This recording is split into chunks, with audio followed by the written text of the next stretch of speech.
E aí, galerinha, tudo bem com vocês? Espero que sim.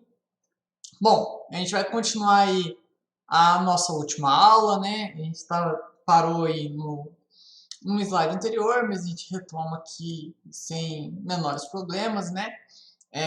Só vou voltar aqui para vocês pegarem aí. Ó, então a gente estava falando aí da questão do feminismo, do cartaz convocando as mulheres. E agora a gente vai falar aí da Constituição de 1934, ok? Mais uma das constituições brasileiras, uma das, né? Então já dá para saber que teve mais de uma. E bom, vamos lá. Antes da gente passar aí, vou deixar para deixar bem claro para vocês, anotem por favor. O governo do Getúlio, então, essa área era Vargas, ela é dividida em três períodos, três momentos. Então, ó, o primeiro momento, então, é o governo provisório, tá? Que ele vai, então, de 1930 a 1934. O segundo período, governo constitucional, onde vai ter uma constituição, né? Que é de 1934 a 1937. E para finalizar, a gente vai ter o Estado Novo, que vai de 1937 a 1945. Uma data aí um tanto quanto específica para um golpe de Estado, né? E por que é uma data específica? Nesse período, nesse momento, nesse contexto, vai acontecer aí uma série de fatores, né? E um dos fatores aí ele vai ser um fator mundial, né? Uma eclosão de uma guerra mundial, e dessa vez sim mundial, que não fica só à mercê da Europa, ela vai contar aí com praticamente todos os países. E, bom, só para recapitular aí, para a gente não ficar muito perdido, o governo provisório, então, ele se caracteriza pelo início do processo de centralização do poder, né?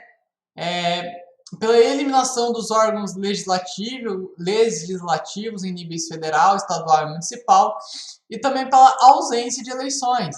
Também é criado novos ministérios, né? Então a gente vai ter, por exemplo, o Ministério do Trabalho, que foi criado na Era Vargas. A gente vai ter o Ministério da Indústria, do Comércio, perdão, o Ministério do Trabalho junto com esse, Ministério do Trabalho, Indústria e Comércio, tá? Teremos também o Ministério da Educação e Saúde, e todos eles foram em 1930.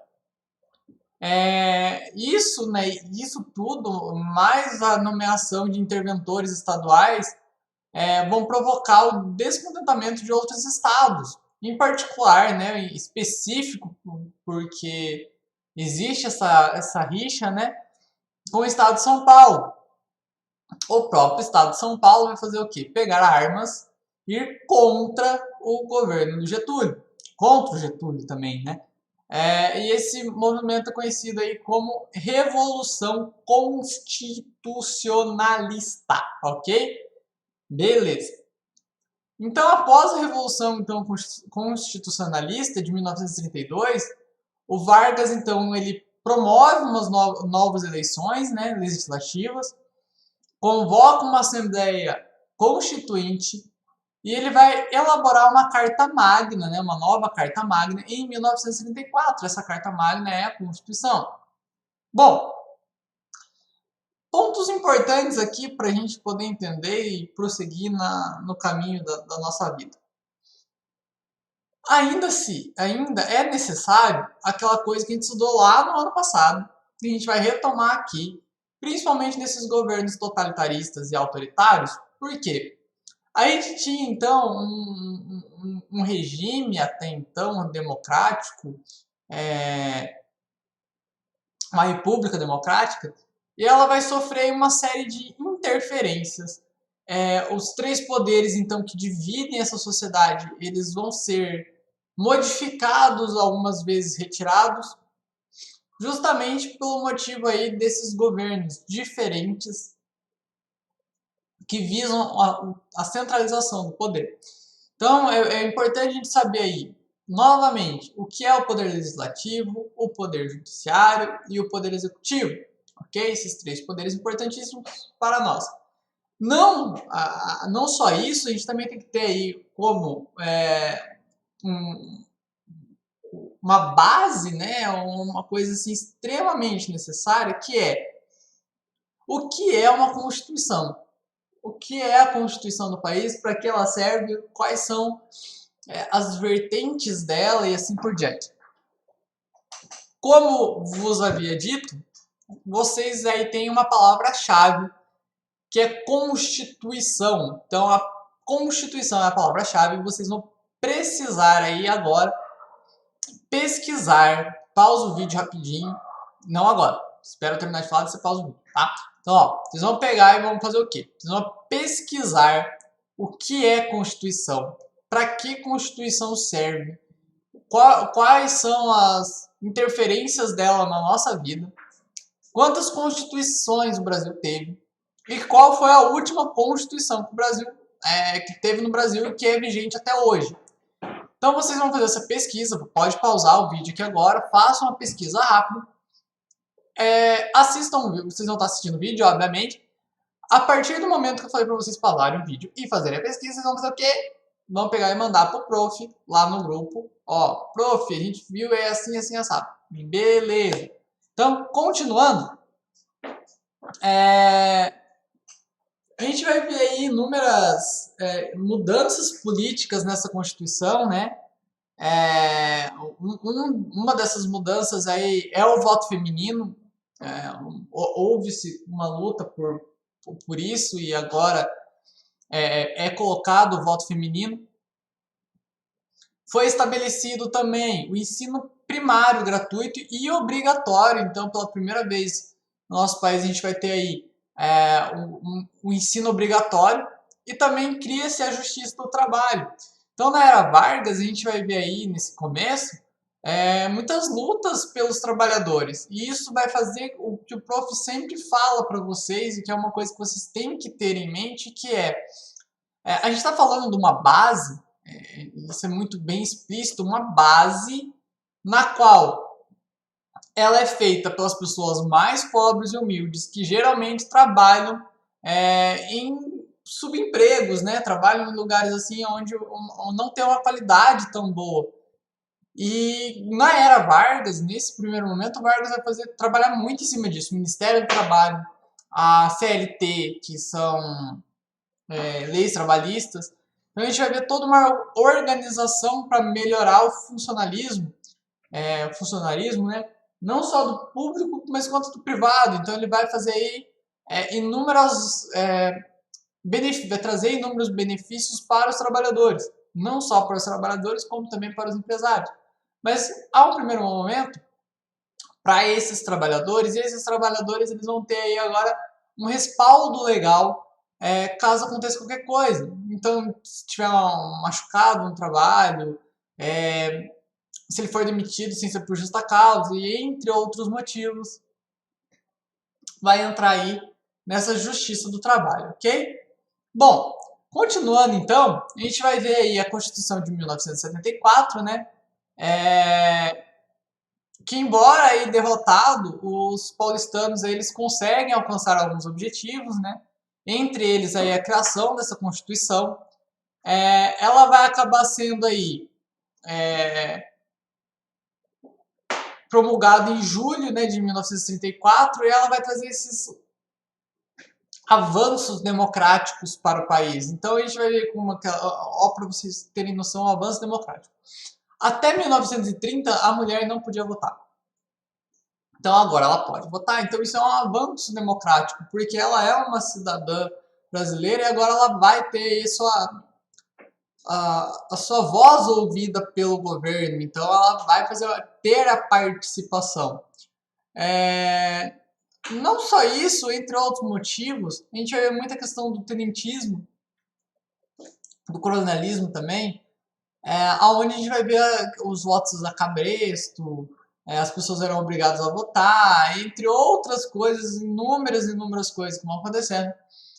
Nem tudo era rosas, né? Sempre teve aí muita coisa errada. Mas enfim, nessa Constituição, então, aí também amplia os direitos políticos da população.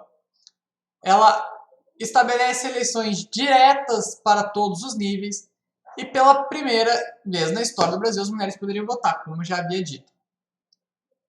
A Constituição também ela vai retomar aí o princípio de liberdade da autonomia sindical, ó, então a gente está vendo a criação dos sindicatos, vão adotar algumas medidas nacionalistas, eles tomarem algumas empresas para eles, né, o Estado-nação vai pegar algumas empresas para eles, vai ser empresas que pertencem ao Estado, né? Entre elas estão as jazidas de minerais e as quedas d'água, julgadas para a defesa econômica ou militar do país, que deveriam ser nacionalizadas progressivamente, ok? Então, a partir dessa Constituição, vai surgir coisas extremamente importantes, como eu já havia falado para vocês. Isso tudo era feito voltado para a classe mais baixa, para a base da sociedade. Onde a gente vai ver aí toda uma questão de trabalho do Vargas de mobilizar as camadas mais baixas para que ele sempre estivesse aí imune a ataques de toda a sociedade, entendeu? De toda a população. Bom, então a gente vai ter ali, na Constituição, surge então a Justiça do Trabalho, a criação de um salário mínimo, a proibição do trabalho infantil, então até 1934 era permitido o trabalho infantil no Brasil. As jornadas de trabalho agora seriam de 8 horas diárias, não mais que isso, e se tivesse mais que isso, seria hora extra.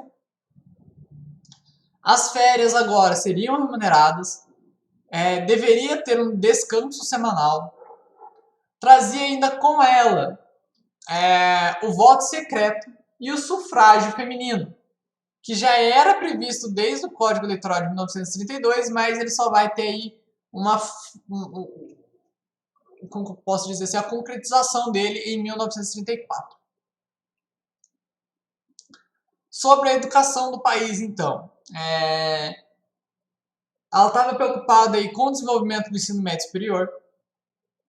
Nessa nova lei, o ensino primário seria então obrigatório, né, de maneira gratuita, e a frequência obrigatória, né, eles eram obrigados a ir para a escola.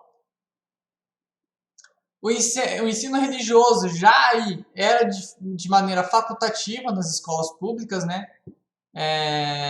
E ele era aberto a todas as crenças, não apenas a católica, e isso só ficou no papel mesmo. Teremos a Lei da Segurança Nacional.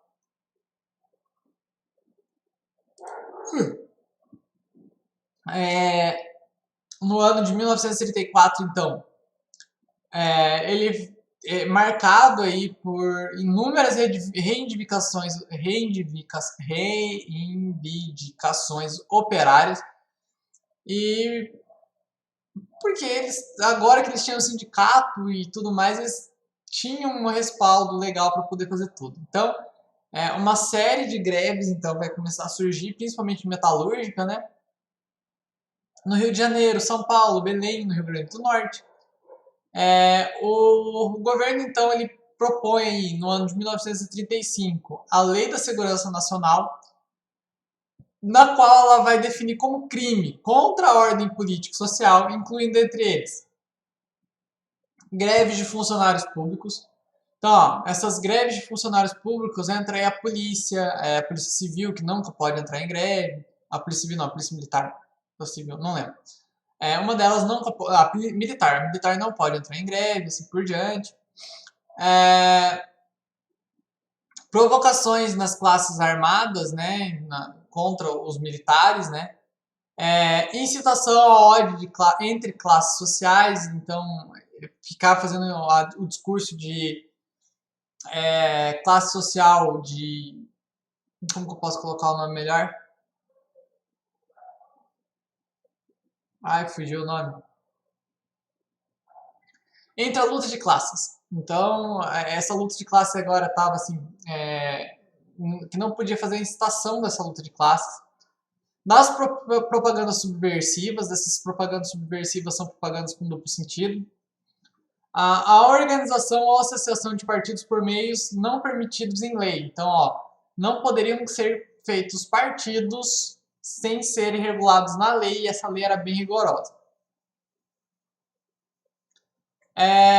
Então a gente vai ver aí, por exemplo, a questão aí dos partidos comunistas, né?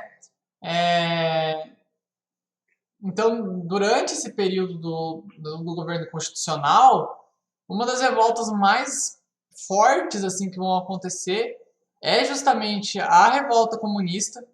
Ela ficou conhecida como intentona, perdão. Revolta comunista que aconteceu no Brasil fica conhecido como intentona. Ela era oposição contra o governo. O Partido Comunista, então, ele estava ilegal desde 1927. Muitos dos seus membros eram da Aliança Nacional Libertadora. No entanto, né, essa também seria extinta e vários dos seus membros também foram perseguidos. Alguns setores, então, do PCB, que é o Partido Comunista Brasileiro, e da ANL, que era a Aliança Nacional Libertadora, tentam retomar o poder através das armas. Eles vão tentar articular a intentona comunista em 1935. Ela foi dirigida pelo Luiz Carlos Prestes. O Luiz Carlos Prestes era um cara assim, era muito legal, cara, porque ele tinha... É incrível, assim, ele marchou contra o Getúlio, né?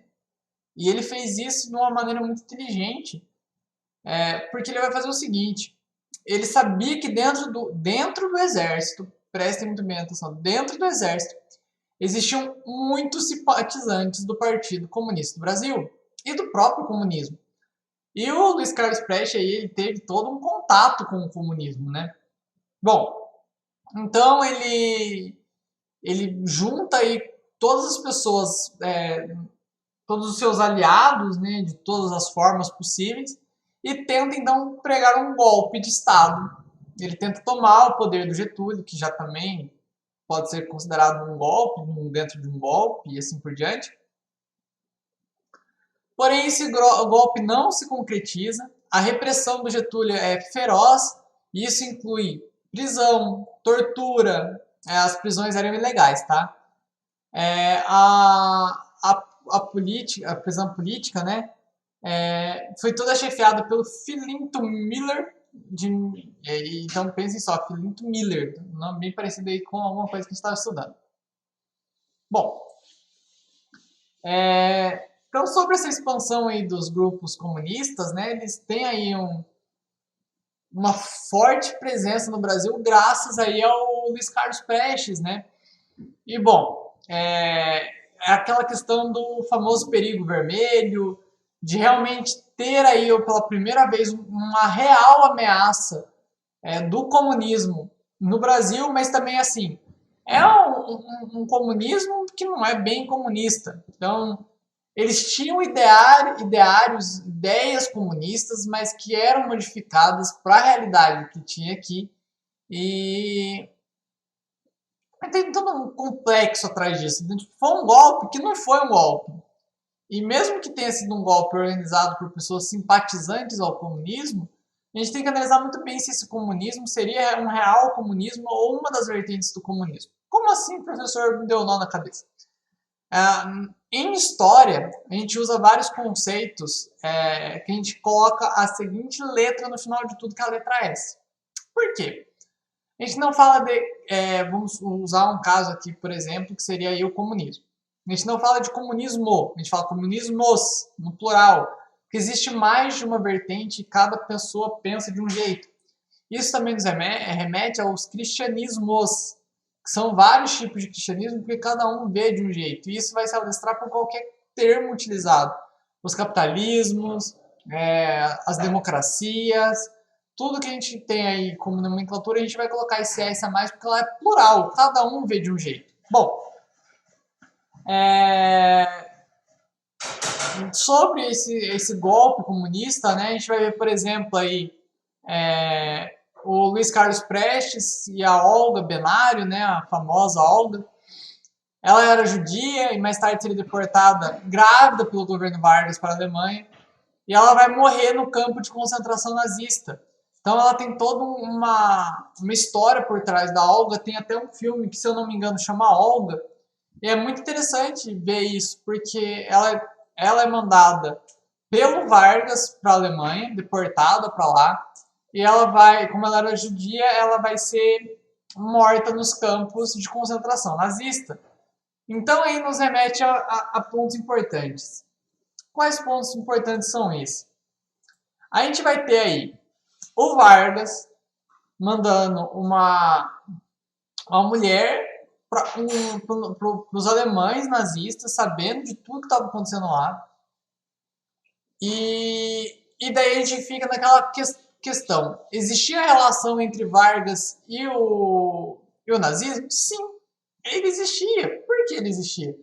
O Vargas ele tinha uma mentalidade política muito impressionante, que era qual? Eu vou fazer aliança com todo mundo, eu vou tentar agradar todo mundo, e isso vai gerar muitos benefícios. Isso não, de certa forma, é errado, não é? Mas enfim, a gente vai ver isso principalmente quando a gente está na Segunda Guerra Mundial, mas só para adiantar para vocês. O Vargas, ele tinha relações internacionais, né? Ele fazia as relações internacionais, tanto com os nazistas, tanto com os americanos, porque ele tentava tirar proveito disso. Então ele era o famoso vendedor, né? Ele chegava lá e falava assim, ou comprador, não sei. Ele chegava lá e falava para os nazistas, os Estados Unidos falou que vai me dar 10 navios. Os alemães então falavam assim, então a gente dá 15. Então ele ia lá para os Estados Unidos e falava, eles vão me dar 15 navios. E assim por diante ele ia fazendo negócio até que ele se concretizasse no que ele queria. Graças a isso, não sei se foi tão bom ou tão ruim, mas a gente conseguiu aí 3 usinas nucleares. Né? Sendo que também teve vários problemas de corrupção e assim por diante. Mas enfim, vida que segue e vamos em frente. Sobre as novas eleições, então, a gente vai ver o Getúlio ele concordava aí com a sucessão presidencial, comportava-se como alguém disposto a deixar esse poder, mas nos bastidores, né, por trás de tudo, ele já estava aí orquestrando todo um apoio político com as outras lideranças para a deflagração de um novo golpe, ou seja, ele vai se preservar no poder executivo. Entre esses simpatizantes, tinham os integralistas, um grupo de inspiração totalitária favorável à extinção da liberdade democrática e ao fortalecimento do poder sobre o comando de um grande líder. É isso mesmo que você falou, professor? É isso mesmo que vocês estão ouvindo. Dentro do Brasil, já estava se articulando um grupo de regime totalitário. Esse grupo, então, eram os integralistas. Esses integralistas, a maioria era de São Paulo, tomaram um coro na Praça da Sé, isso é muito legal. Mas, enfim, esses integralistas, então, eles eram aí contra as liberdades democráticas, eles queriam sim o fortalecimento do poder sobre uma única pessoa. Isso lembra alguma coisa? Sim, nos lembra fascismo, nos lembra nazismo e stalinismo. Então a gente está falando aí de um grupo que era favorável a um governo totalitário, onde tiraria toda a liberdade do povo e ficaria em mãos de um grande líder. Então, a ideologia da criação do mito do líder, né? Bom, antes de prosseguir, voltando um pouquinho, a gente vai falar aí de 2 pontos e voltando para o integralismo. Em 1937, então, o Vargas ele vai alegar, então, a existência de uma outra tentativa de golpe comunista, que ficou conhecido como Plano Cohen, C-O-H-E-N. E esse foi o pretexto para ele fechar o Congresso, cancelar as eleições e anular a Constituição de 1934. Então, 1934 tem a Constituição, belezinha, bonitinho. 1937, o Vargas manda cancelar, anula a Constituição, fecha o Congresso e vamos cancelar as eleições porque eu vou ficar no poder porque vai ter um golpe comunista. E esse golpe nunca existiu. E na realidade, tudo não passou mais ou menos aí de um plano, né? Foi tudo orquestrado pelo capitão integralista, né, chamado, aliado do Vargas, chamado Olímpio Mourão Filho. Não sei se vocês conhecem esses nomes, mas quem conhecer já fica a dica, porque a gente vai ver aí que isso aconteceu em 1937, a gente já está em 2020, são quase 100 anos aí, né, galerinha, de tempo, e ainda existe essa família, que é uma família militar até hoje. Então, ó, e esses caras aí, eles são... Esse capitão integralista, ele vai fingir que é comunista para dar esse golpe. Então, o governo justifica isso, então, para fazer um estado de sítio, né? Esse estado de sítio para fechar tudo, né? Então, inaugurar aí o Estado Novo. Bom, então a gente vai ver aí, ó, que todo mundo, né, não só a Alemanha e Itália, como Portugal, Espanha, União Soviética e até o próprio Brasil, né, eles estavam caminhando aí por por essas ideias nazifascistas. Era uma época muito difícil, né? Além de ter todo esse movimento nacionalista, sentimento nacionalista, centralização de poder do Estado, a gente vai ver aí uma crescente muito, muito, muito forte das crises econômicas. E essa crise econômica, mais o movimento nacionalista nós brasileiros, nós alemães, nós portugueses vamos conseguir recuperar a economia, mas nós verdadeiros cidadãos, verdadeiros patriotas, né? Então, essas ideias fascistas, elas vão vão chegar até aqui no Brasil, vão chegar com mais força na AIB, então a AIB maiúsculo, que se chama Ação Integralista Brasileira. É uma organização fascista liderada pelo Plínio Salgado, cujas ideias eram totalmente conservadoras e eram resumidas no lema. Olha para vocês verem como é importante a gente estudar a história. Por quê? Porque tudo na história acontece, toda aquela porcaria vai acontecer lá no passado. E daí parece que ela acontece uma vez, como ela acontece uma vez... Puta, agora fugiu o nome do negócio que eu ia falar para vocês.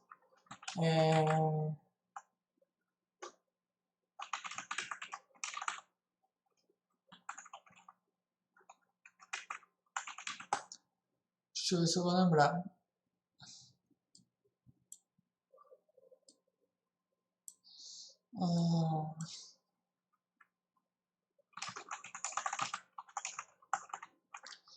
Então, tudo acontece na história, a primeira vez como tragédia e a segunda vez como farsa, mesmo sendo uma tragédia. Então, ó, olhem muito bem, ó, vou informar de vocês de novo. Ação Integralista Brasileira, regime fascista liderado pelo Plínio Salgado e cujas ideias conservadoras eram resumidas no lema Deus, Pátria e Família. Então, fica aí na mente de vocês o pensamento, ok? Enfim.